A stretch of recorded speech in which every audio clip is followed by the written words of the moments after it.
Red బుక్‌లో next Chittoor జిల్లా నుంచి ఎవరి పేరుంది? నేనైతే కరుణాకర్ రెడ్డి, రోజా నేత వేసేస్తారని అనుకుంటా ఉన్నాను. సార్ జోక్‌గా ఉంది సార్. జోక్ కాదండి. రోజా అంటే ఒక ఆడబిడ్డ అనేసి మీ ఆమె పార్టీలో కూడా సానుభూతి లేదా?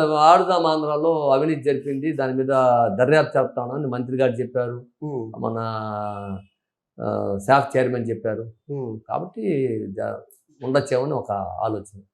మీరేమనుకుంటున్నారు? ఉందనుకుంటున్నారా? లేదంటే లేదు, ఉండదు వాళ్ళు అనుకుంటున్నారా? చెప్పింది వినడమే కానీ నేను అనుకునేదేముంది. మీ గెస్ చెప్పండి. మీకు Guess అన్యాయాల గురించి మీకు తెలిసే ఉంటది కాబట్టి రెడ్ బుక్‌లో వాళ్ళు ఎవరో ఒకరి పేరు చిత్తూరు జిల్లాకు సంబంధించి ఎస్పీదో లేదంటే అదే విధంగా ఇక్కడ ఎమ్మెల్యేకి సంబంధించి మాజీ మంత్రికి సంబంధించి రోజా పేరు, తిరుపతికి సంబంధించి ఎమ్మెల్యే వాళ్ళ పేర్లు ఎవరో ఒకరి పేర్లు ఉండి మీ దృష్టికి వచ్చే ఉంటది.